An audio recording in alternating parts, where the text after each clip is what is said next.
Hi, I'm Laura from Sticks Stone. How do you match wine and food? Let's ask Justin. Hey Justin, how do you match wine and food?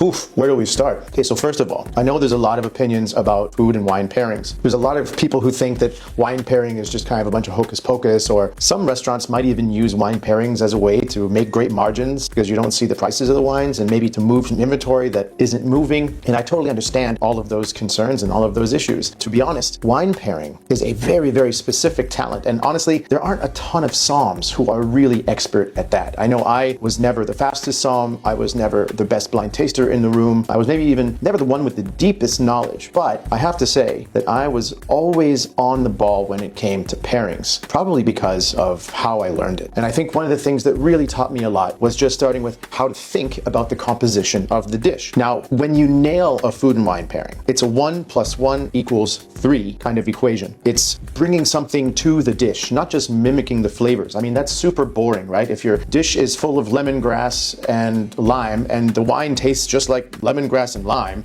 nothing's happening. There's no firework, there's no explosion, there's no surprise effect, right? And you're just kind of running alongside it rather than joining with it and creating some whole new picture. It's like if you're only using purple brushstrokes, if we talk about Monet for a second, next to every purple there's an orange, and that's what makes the image really pop, even if you don't realize that that's the technique. And one thing that I learned at Leone, for example, from Grant, was how he composed the dish. So we can kind of use that knowledge of, let's say, flavor bouncing to reverse engineer a dish and get down to its nitty-gritty and then figure out how we can branch off from there. Okay, so let's take, for example, and this is actually a really cool trick to come up with new dishes on your own if you like to cook, or if you're a chef, or if you want to talk to your chef about something because there's a wine that you want to feature maybe in your program or cook at home. Let's start with one ingredient. Let's say corn. Easy enough, right?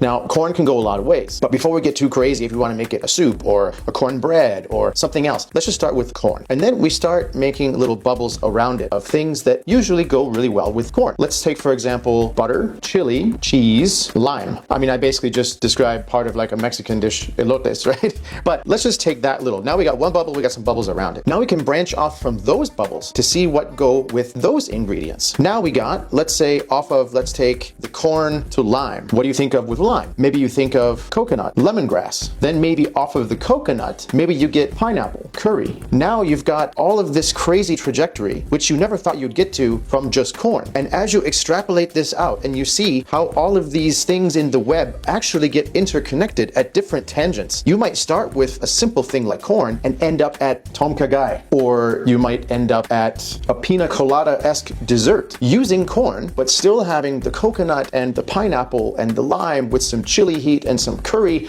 and now you've got this whole crazy thing going on, right? But what we can do is start with that ingredient, see what other flavors go along with it, see what's not in the dish, and then we can find out how we can bring that to the dish in the glass. So even if we ended up with, let's say, a elotes dish, Mexican street food, there's no pineapple in it, but what if we all of a sudden paired a Rheinhessen Riesling to it? Ba-bam! Now you start getting this tropical kind of note coming in to make that dish pop. Let's say you did a tom kha gai with coconut milk, lime, and chili with a maybe corn component. Then maybe we run with the grass aspect and do like a white Bordeaux, or like a New World, like say Russian River Sauvignon Blanc. When your brain immediately goes to something that's predictable but delicious, like let's say Merceau or a Sonoma Coast Chardonnay, when you see corn, all of a sudden you have this whole world open to you that's going to be more exciting, more dynamic, and even more surprising for yourself or for your guests. Now, there's a whole other component to this which I haven't got to yet, and let's call it the taste matrix, but I think we're going to save that for part 2. I think it's a good idea. See you next week.